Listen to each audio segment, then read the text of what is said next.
2, 3, 4, 5, 6, 7.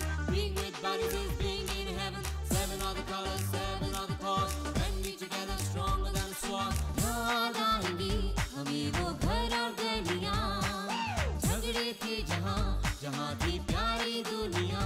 भूलेंगे न हम तुमको यारो, रूठेंगे न हम तुमसे यारो। याद आएंगी हमें वो घर और गलियां, झगड़े थे जहाँ जहाँ थी प्यारी दुनिया। भूलेंगे न हम तुमको यारो, रूठेंगे न हम तुमसे यारो। अब तक आपने देखा दोनों टीमें सारे गिले शिकवे भूलकर मिलकर प्ले की तैयारी करती हैं। ड्रामे में दिखाया जाता है कि किस तरह भगत सिंह अशफाकुल्लाह से मुलाकात करते हैं और साथ ही ग्रीन रूम में चल रही तैयारियों को भी दिखाया जाता है। उधर खान अब्दुल गफ्फार खान का किरदार निभाने वाले आर्टिस्ट गायब हैं और पूरा यूनिट उन्हें ढूंढ रहा है। आइए अब देखते हैं कारवाने आजादी की 12वीं किस्त। यार ऐसे ऐन मौके पर कोई आर्टिस्ट कैसे गायब हो सकता है? यार अब क्या करें, ये तो बहुत बड़ी प्रॉब्लम हो गई है। अगर ये ना आए तो कैसे संभालेंगे सब कुछ? अरे सब खत्म हो जाएगा। ठीक कहा यार, पर अब करें क्या?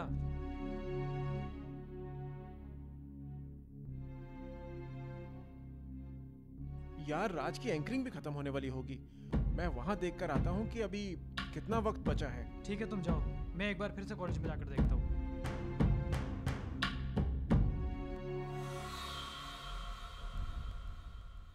बी अम्मा ने अपनी तकरीरों में सबको मुखातिब किया, उनको भी जो अंग्रेजों का साथ दे रहे थे और वो जो अंग्रेजों से कुछ फायदा मिलने की वजह से उनका साथ दे रहे थे।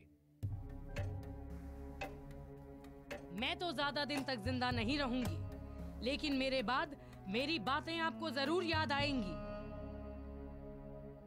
ये गवर्नमेंट इन खान बहादुरों से कहेगी कि जब तुम अपने भाइयों और कौम को धोखा दे सकते हो तो हम ये उम्मीद कैसे रखें कि तुम हमारा साथ दोगे। आप बादशाह जफर की बेगम की तारीख से तो वाकिफ हैं। उसने अंग्रेजों की किस किस तरह मदद की, मगर उसे क्या मिला?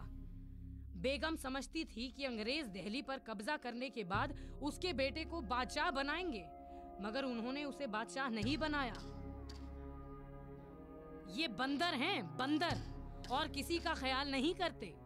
जो अंग्रेजों को नहीं समझते वे दरअसल मुगालते में हैं और उनकी हर बात को सिर्फ धमकी समझते हैं।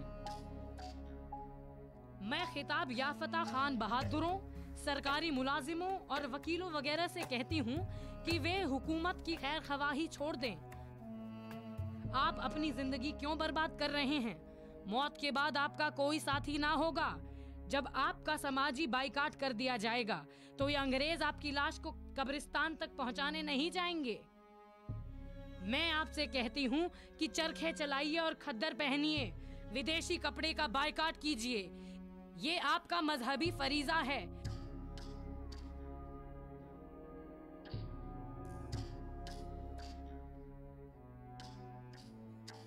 मैं आपको शौकत और मोहम्मद अली की तरह समझती हूँ। मेरे नजदीक हिंदू मुसलमानों में कोई फर्क नहीं है।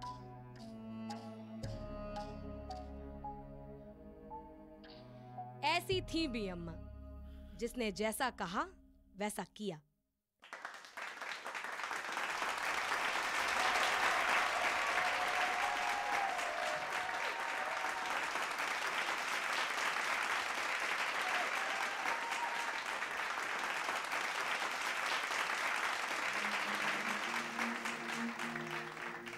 तो फिर उनके बेटे मौलाना शौकत अली और मौलाना मोहम्मद अली पीछे कैसे रहते? उन्हें भी वतन परस्ती का पाठ जो पढ़ाया था बी अम्मा ने। मौलाना मोहम्मद अली ऑक्सफोर्ड से अंग्रेजी की ऊंची डिग्री लेकर जब वतन लौटे तो कुछ वक्त सरकारी नौकरी के बाद वतन की जंग आजादी में कूद पड़े। कलकत्ता जाकर अंग्रेजी का अखबार निकाला कॉमरेड के नाम से, फिर दिल्ली आकर हमदर्द उर्दू का अखबार जारी कर दिया, जिसमें वो अपनी मां की तरह हिंदू मुस्लिम एकता का पाठ पढ़ाते रहे और सन 1913 में मुस्लिम लीग में उन्होंने एक तजवीज पास करवाई जिसमें मुसलमानों से यह गुजारिश की गई थी कि वो भी दूसरी कौमों की तरह हिंदुस्तान को आजादी दिलाने की जानिब बढ़ चढ़कर काम करें।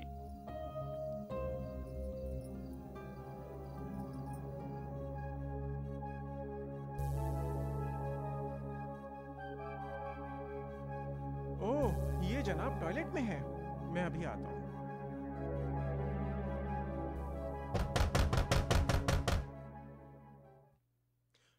खालिद मियाँ, खालिद मियाँ जल्दी आइए, आपका रोल शुरू होने वाला है। अरे इरफान मियाँ, ये इश्क नहीं आसान, बस इतना समझ लीजिए, एक आग का दरिया है और डूब के जाना है। तो हमारा यूं बैतुल खला से निकल कर आना आसान नहीं। खालिद मियाँ जल्दी आइए, आपका रोल शुरू होने वाला है। हाँ हाँ, आते हैं, जल्दी करो। अरे भाई आप जाइए, अगर बाहर खड़े रहेंगे तो और देर लग जाएगी। अरे इरफान, तुम यहाँ पर खड़े हो, तुम्हारी एंकरिंग शुरू होने वाली है यार, तुम जाओ वहां पर। विवेक, तुम इनको अपने साथ लेकर आओ फटाफट से, तब तक मैं संभालता हूँ स्टेज पे। ठीक है इरफान, तुम चलो। 16 सितंबर सन 1914 को कामरेड अखबार में एक ऐसा वतन परस्ती का आर्टिकल लिखा कि अंग्रेज सरकार बौखला गई। दोनों अखबार हमदर्द और कामरेड की जमानत जब्त कर ली गई। सन 1915 में मौलाना शौकत अली और मौलाना मोहम्मद अली को अंग्रेज हुकूमत ने गिरफ्तार कर लिया और अली बिरादरान 4 साल तक अंग्रेजी कैद में रहे। अपनी माँ बी अम्मा की तरह वो भी गांधी जी के साथी बन गए। गांधी जी ने अली बंधुओं के साथ खिलाफत मुहिम में हिस्सा लिया। साथ ही साथ अली ब्रादरान ने गांधी जी के असहयोग आंदोलन को भी आगे बढ़ाया। विशाखापट्टनम में एक वतन परस्ती की तकरीर के जुर्म में अंग्रेज सरकार ने अली बिरादरान को 2-2 साल की सजा सुनाई। मुकदमे में अपनी दलील रखते हुए उन्होंने अदालत को कहा, मेरा मजहब इस्लाम मुझे आजाद रहना सिखाता है। मैं हिंदुस्तान की आजादी चाहता हूं। बरतानवी सरकार इसकी मुखालफत करती है। अब मेरे लिए सवाल यह है कि मैं किसका कानून मानूं, अल्लाह का या फिर बरतानवी सरकार का। जब दोनों कानूनों में टकराव है तो मैं अल्लाह का ही कानून मानूंगा। खौफे गम्माज अदालत का खतादार का डर है, जहां इतने वहां खौफे खुदा और सही।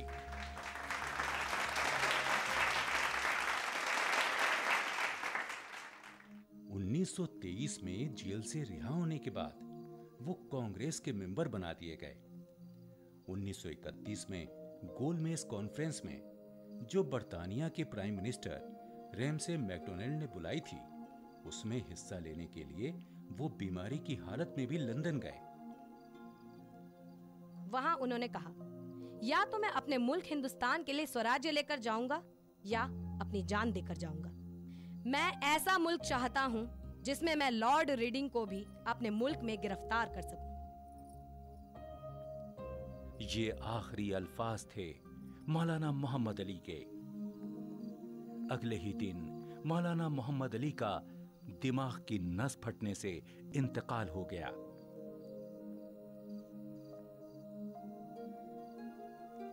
ये दास्तान थी एक ऐसी वतन परस्त माँ और उसके बेटों की, जिन्होंने जंगे आजादी में अपनी पूरी जिंदगी लगा दी।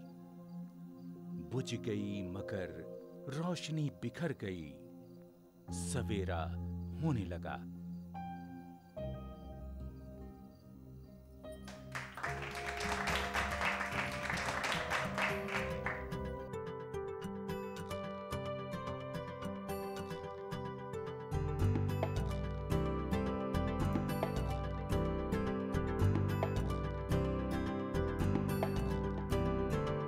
प्रोडक्शन का क्या स्टेटस है?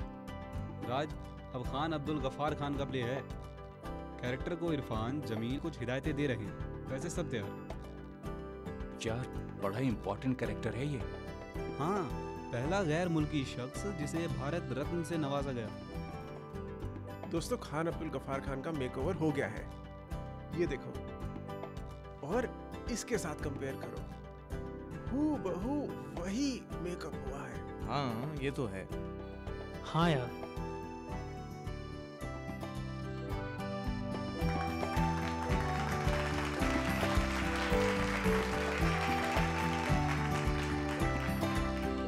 मैं अकेला ही चला था जानिबे मंजिल, मगर लोग साथ आते गए, कारवां बनता गया। हम सब आप हाजरीन का हमारे इस प्रोग्राम में खैर मकदम करते हैं।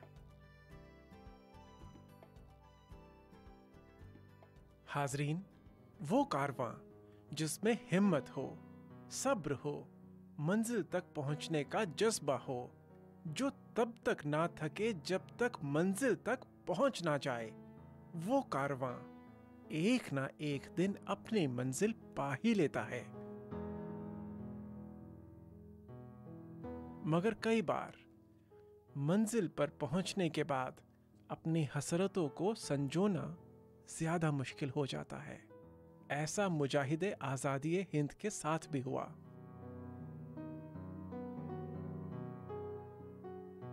आजादी की सुबह होने को थी। अंग्रेजों ने हिंदू मुसलमान के बीच जो फूट के बीज डाले थे वो रंग ला रहे थे। अंग्रेजों ने हिंदुस्तान को 2 टुकड़ों में बांटने की पेशकश रखी, जो कुछ अनमने से कांग्रेस ने भी मान लिया। मगर एक मुजाहिद ऐसा था जो इस पेशकश के एकदम खिलाफ था, क्योंकि उसने तो पूरे हिंदुस्तान की आजादी का ख्वाब देखा था। वो टुकड़ों में ख्वाब की ताबीर नहीं चाहता था। खान अब्दुल गफ्फार खान ने टुकड़ों में ख्वाब कहाँ देखे थे? मुझे जब जब अपने सूबे में लोगों से कुछ कहने का मौका मिला, मैंने उनसे साफ बताया कि मेरी राय में हिंदुस्तान का बंटवारा नहीं होना चाहिए, क्योंकि इसी जमीन पर हम साथ साथ लड़े हैं। हजारों नौजवानों, बच्चों और औरतों ने शहादतें भी दी हैं और दुख झेले हैं।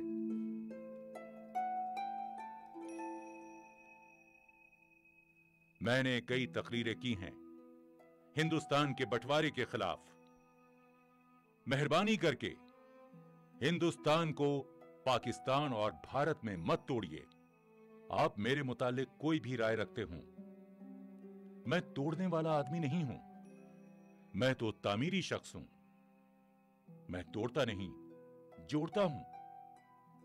अगर आप मेरी अब तक की जिंदगी पर नजरसानी करें तो आप देखेंगे कि मैं अपने मुल्क के सब लोगों का भला चाहता हूं।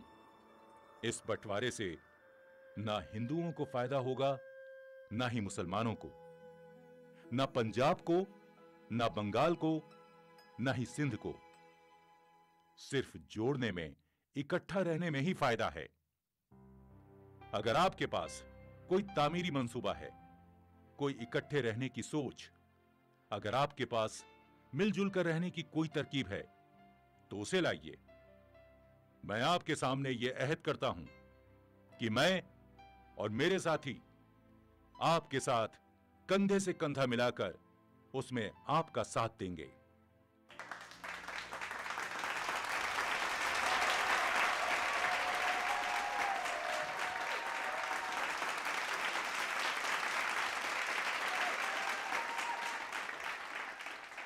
इतनी ठोस और गहरी सोच रखने वाले खान अब्दुल गफ्फार खान एक अलग ही शख्सियत रखते थे। और ये सोच गांधी जी के दिल के बहुत ही करीब थी। गांधी जी भी मुल्क का बंटवारा नहीं चाहते थे। अदद, तशद्दुद, अहिंसा पर भी दोनों के ख्यालात एक जैसे थे। इसीलिए तो खान अब्दुल गफ्फार खान को सरहदी गांधी भी कहते थे। खान अब्दुल गफ्फार खान उस कौम के थे जहां खून की सजा खून थी, जहां बंदूक की गोली चलाते वक्त गुस्से से भरा दिमाग कुछ और नहीं सोचता, जहां कत्ल कर देना कोई बड़ी बात नहीं थी। वहां के थे खान अब्दुल गफ्फार खान, और वो आदमी आखिर तक गांधी जी के साथ अहिंसा के रास्ते से नहीं डिगा, तब भी जब बहुत से दूसरे साथियों ने अंग्रेजों को भगाने के लिए बंदूकें उठा ली थी। खान अब्दुल गफ्फार खान की पैदाइश पेशावर के पास उत्तम जई गांव में सन 1890 में हुई। 30 साल की उम्र में रॉलेट एक्ट की खिलाफत में एक आम मजलिस में दी तकरीर की वजह से उन्हें गिरफ्तार कर लिया गया। पहली तकरीर के जुर्म में उन्हें 6 महीने की कैद मिली।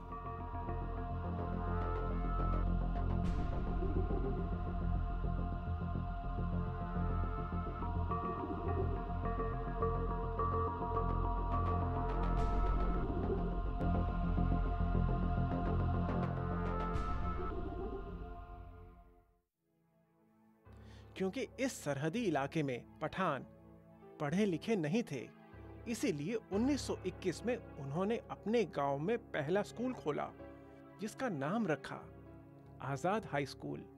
चंद माह बाद खान अब्दुल गफ्फार खान की ये कोशिश भी अंग्रेजों को खटकने लगी और आजाद स्कूल को बंद करने के लिए दबाव पड़ने लगा। अंग्रेज हुकूमत जो आजाद लफ्ज से भी डरने लगी थी, आजाद स्कूल कैसे बर्दाश्त करती और खान अब्दुल गफ्फार खान कैसे मान जाते। उस पठान ने घुटने टेकना तो सीखा ही नहीं था और अंग्रेज हुक्म उदूली को खामोशी से निगल नहीं सकते थे। लिहाजा खान अब्दुल गफ्फार खान को 3 साल की कैद बामशक्कत दी गई। उनको चक्की पीसने का काम दिया गया और जब वो जेल में थे, उस दौरान उनकी वालिदा गुजर गई। माँ को खोकर खान अब्दुल गफ्फार खान पूरी शिद्दत से भारत माता को आज़ाद करवाने की जंग में कूद पड़े और वो गांव-गांव पैदल घूमकर लोगों को अपने ख्यालात और मुल्क के हालात बताया करते। उन दिनों पख्तून जबान का कोई अखबार नहीं छपता था, इसीलिए खान अब्दुल गफ्फार खान ने पख्तून के नाम से अपनी जबान में एक अखबार निकाला ताकि उनकी बिरादरी के लोगों में सियासी अक्ल आए।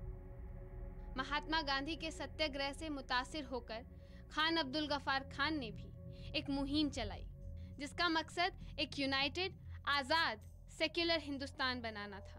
इसे हासिल करने के लिए उन्होंने खुदाई खिदमतगार इरादा बनाया। खुदाई खिदमतगार यानी खुदा के बंदों की खिदमत वाले, जिनका लिकर सुर्ख होता था और अंग्रेजी में जिन्हें रेड शर्ट कहते थे। उन्हें यकीन था कि ये काम अच्छा रंग लाएगा। उन्होंने अपने मानने वालों से कहा, मैं आपको एक ऐसा हथियार देने जा रहा हूं जिसके आगे पुलिस और फौज खड़ी नहीं रह पाएगी। ये दरअसल हमारे पैगंबर का दिया हुआ हथियार है, जिसका आपको पता नहीं। वो हथियार है सब्र और सही रास्ते पर चलना। इसके आगे दुनिया की कोई भी ताकत टिक नहीं सकती।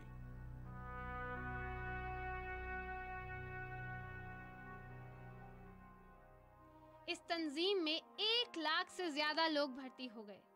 इन्होंने हड़तालों और जलसों से कुछ कामयाबी पाई।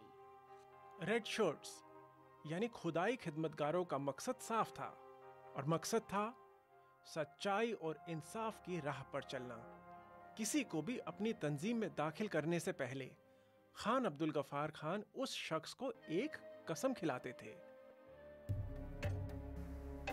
खुदा को किसी किस्म की खिदमत की जरूरत नहीं है, इसीलिए मैं हर इंसान की खिदमत बगैर किसी फर्क के करूंगा।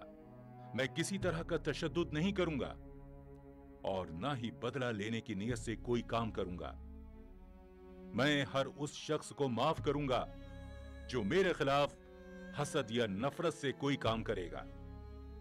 मैं किसी ऐसे काम में हिस्सा नहीं लूंगा जिसका मकसद आपसी या खानदानी दुश्मनी होगा। मैं हर पख्तून को अपना भाई और अपना साथी समझूंगा। मैं हर किस्म की समाजी बुराइयों से परहेज करूंगा। मैं खिदमत के लिए किसी किस्म की कोई उजरत की उम्मीद नहीं करूंगा। सादगी भरी जिंदगी जीने की कोशिश करूंगा और हर तरह की कुर्बानी करने के लिए हमेशा तैयार रहूंगा।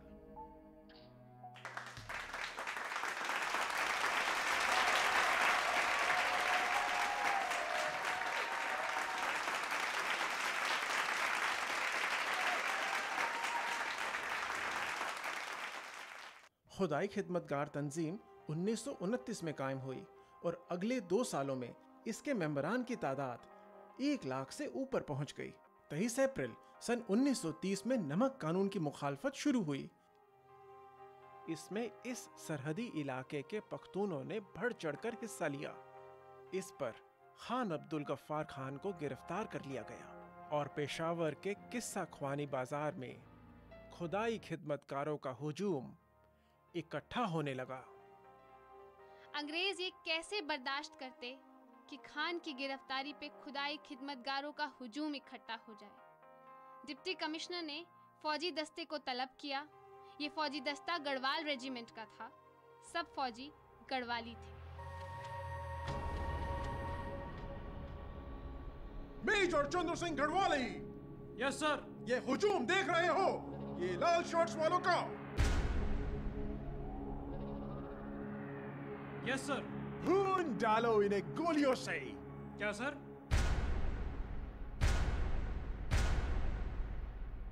गोली चलाओ मेजर गढ़वाली। सॉरी सर, हम गोली नहीं चला सकते इन पर। क्यों?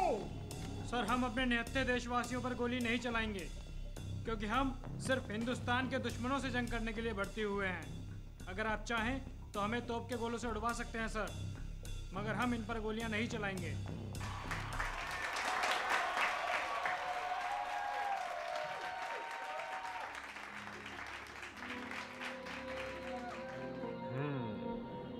अच्छी बात है मेजर चंद्र सिंह गढ़वाली, तुम सब वापस अपनी छावनी जाओ। Yes sir.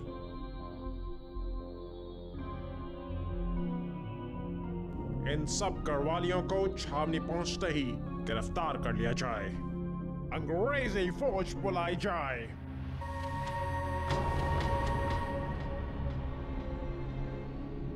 कर्नल, ढूंढ दो इन खुदाई खिदमतगारों को। Yes sir.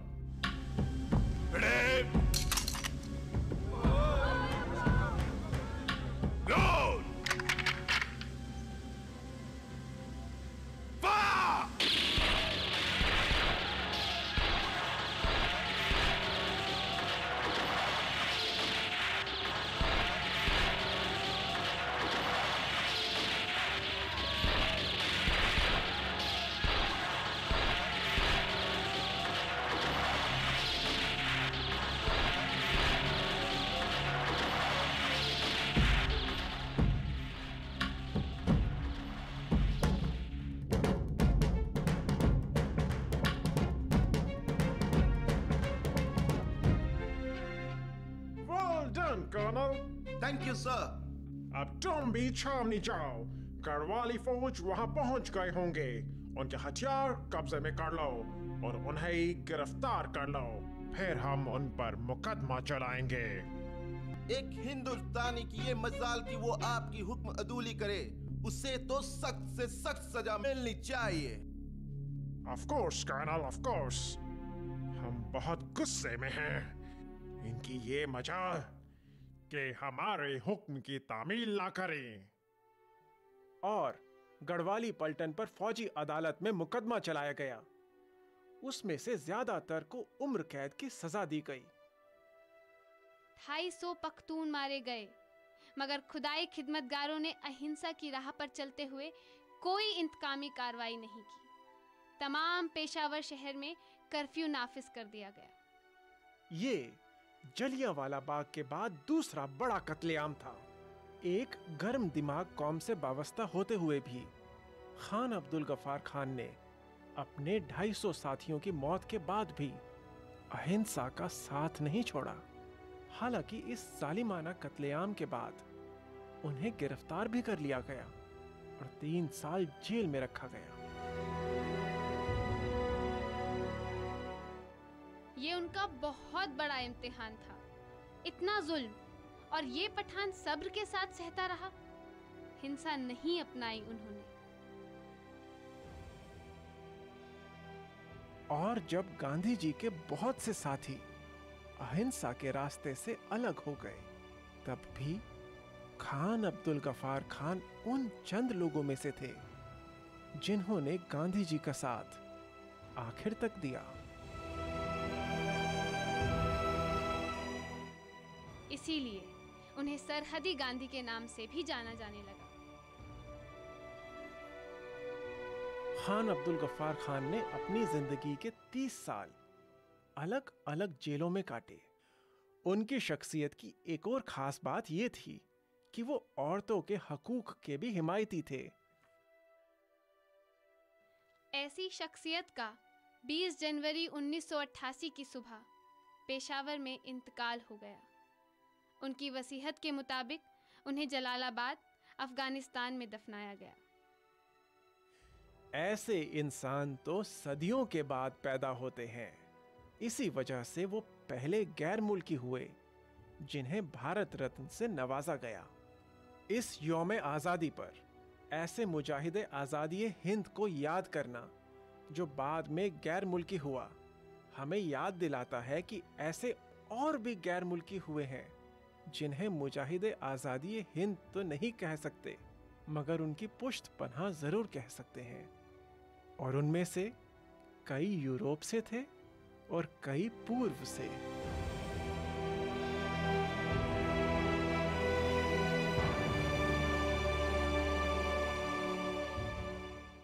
आज हम में से बहुत लोग उन्हें नहीं जानते, उनके बारे में हमने नहीं सुना। और ऐसे कई और मुजाहिदे हिंदुस्तानी हैं जिनके बारे में हम नहीं जानते और शायद कभी जान भी नहीं पाएंगे। और आज यहां मैं उन सब आज़ादी के दीवानों को सलाम करता हूं।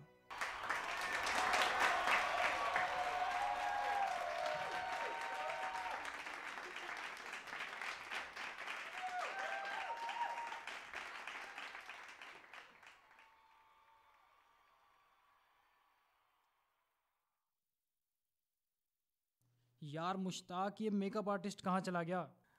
ए मुश्ताक, फोन किसका है? अपने प्रेसिडेंट का है। प्रेसिडेंट का? उठा तो। रुक, एक मिनट, लाउड स्पीकर पे करिए। ठीक है। हेलो, हाँ बोल यार। मुश्ताक, तुमने राज और इरफान से दोस्ती करके मुझसे दुश्मनी मोल ली है और मैंने तुम्हारे मेकअप आर्टिस्ट को उठा लिया है, और जब तक प्ले नहीं खत्म होगा मैं उसे नहीं छोड़ूंगा।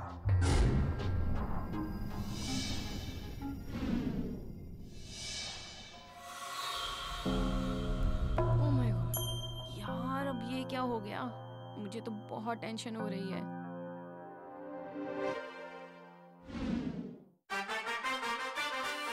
One, two, three, four, five, six, seven.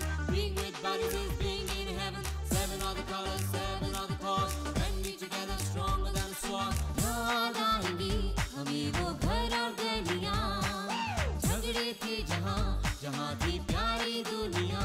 भूलेंगे न हम तुमको यारो, रूठेंगे न हम तुमसे यारो। याद आएंगी हमें वो घर और गलियां, झगड़े थे जहाँ जहाँ थी प्यारी दुनिया। भूलेंगे न हम तुमको यारो, रूठेंगे न हम तुमसे यारो।